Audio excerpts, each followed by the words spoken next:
చేస్తున్నారు. బీఆర్ఎస్ గ్రూపుల్లో యాడ్ చేయమని పోలీసులు కార్యకర్తలను ఇబ్బందులకు గురి చేస్తున్నారు.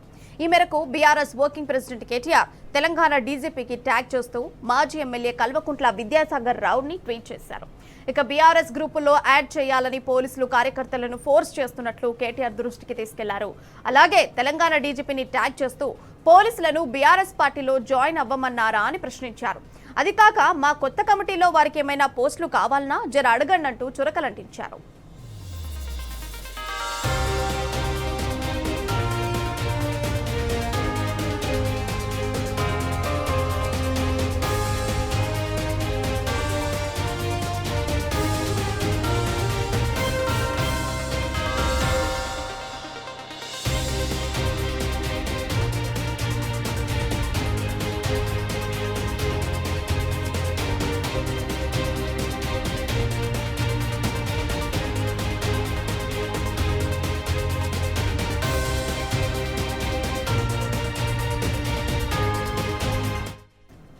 ఇక కోరుట్లలో పోలీసులు అత్యుత్సాహం ప్రదర్శిస్తున్నారు. బీఆర్ఎస్ గ్రూపుల్లో యాడ్ చేయమని పోలీసులు కార్యకర్తలను ఇబ్బందులకు గురి చేస్తున్నారు.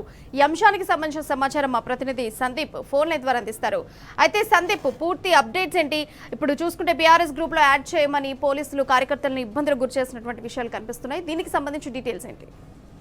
రైట్, ఇవాళ అంటే గత 4 సార్లు ఎమ్మెల్యేగా గెలిచినటువంటి విద్యాసాగర్ గారు ప్రస్తుతము వారి తనయుడు సంజయ్ ప్రస్తుతం కొరుట్ల ఎమ్మెల్యేగా కొనసాగుతున్నారు. అయితే ఈ సందర్భంలో జగిత్యాల జిల్లా వ్యాప్తంగా అసలు ఏం జరుగుతుంది, జగిత్యాల కొరుట్ల నియోజకవర్గంతో పాటు జగిత్యాలలో అసలు ఎటువంటి పరిస్థితులు ఉన్నాయి, బీఆర్ఎస్ పార్టీ ఎటువంటి అంశంతో ముందుకెళ్తుంది అన్నటువంటి అంశంలో విద్యాసాగర్ వారికి వరుసగా అనేక మంది కార్యకర్తలు కూడా నేరుగా చెప్పడము, అలాగే ఫోన్ల ద్వారా కూడా వారికి చెప్పడం జరిగింది. అంటే కార్యకర్తలు గ్రామ స్థాయిలో, వార్డు మెంబర్ స్థాయిలో కూడా ఈ గ్రూప్ లో తమను యాడ్ చేస్తే అసలు ఏం జరుగుతోంది అనేది మేము షేర్ చేసుకుంటాము, పైనకు చెప్పాల్సినటువంటి అవసరం ఖచ్చితంగా ఉంది, కాబట్టి దయచేసి మమ్మల్ని గ్రూప్ లో యాడ్ చేయనట్టు కూడా ఇటు కానిస్టేబుల్ స్థాయి నుంచి, హోంగార్డు స్థాయి నుంచి కూడా పై అధికారులు చెప్తున్నటువంటి సిచ్యువేషన్ అయితే మనకి ఇక్కడ కనిపించింది. దీనికి నిరూఢంగా ఇవాళ విద్యాసాగర్ గారు పెట్టినటువంటి ట్వీటే మనకు నిదర్శనం. ఎందుకంటే విద్యాసాగర్ గారు అనేక సార్లు సీనియర్ మోస్ట్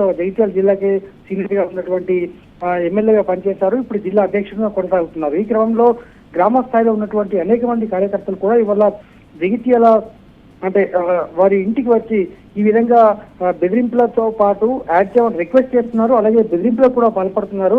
ఖచ్చితంగా దీనిపైన చర్యలు తీసుకోవాలంటూ ఇటు డీజీపీ గారికి కూడా వారు నేరుగా ట్వీట్ చేసినటువంటి అంశాన్ని మనము సీరియస్ గా పరిగణించాల్సినటువంటి అంశం. ఎందుకంటే ఇప్పటికీ అనేక గ్రూపులో పోలీసులు ఉండి ఎప్పటికప్పుడు అంశాలు పరిశీలించినప్పుడు కూడా బీఆర్ఎస్ పార్టీకి సంబంధించినటువంటి గ్రూపులను ఖచ్చితంగా యాడ్ చేయండి కోరుతున్నటువంటి పరిస్థితి. మరి దీనిపైన ఉన్నతాధికారులు ఎటువంటి చర్యలు తీసుకుంటారు అంటే నేరుగా ఫీల్డ్ లో తిరిగి లేనటువంటి పరిస్థితుల నేపథ్యంలోనే ఈ గ్రూపులు యాడ్ చేస్తే ఎప్పటికప్పుడు పార్టీలో ఏం జరుగుతోంది, ఇప్పుడు పంట నష్టం కావచ్చు, అలాగే రకరకాల అంశాలు అయితే ఇప్పుడు రాష్ట్ర వ్యాప్తంగా కూడా పెద్ద ఎత్తున కూడా కొనసాగుతున్నాయి. ఈ నేపథ్యంలో ఎప్పటికప్పుడు బీఆర్ఎస్ పార్టీ యాక్టివిటీ ఏంటి, జిల్లాలో ఏం జరుగుతోంది, ఉదాహరణకు ఇదే కొరుట్లలో మొన్న పసుపు రైతులు పెద్ద ఎత్తున కూడా ధర్నా నిర్వహించారు. అలాగే ఇటు పంటలు ఎండిపోయిన పరిస్థితి, నీరు లేక జిల్లా వ్యాప్తంగా కూడా ఈ కొరుట్ల నియోజకవర్గం మల్లాపూర్, ఇబ్రహీంపట్నంతో పాటు కత్రాపూర్ మండలంలో కూడా ఈ పంటలు ఎండిపోయాయి. ఈ క్రమంలో అసలు ఏం జరుగుతోంది, ఎవరు దీన్ని లీడ్ చేస్తున్నారన్న యాంగిల్లో మొత్తానికైతే పోలీసులు అయితే ఖచ్చితంగా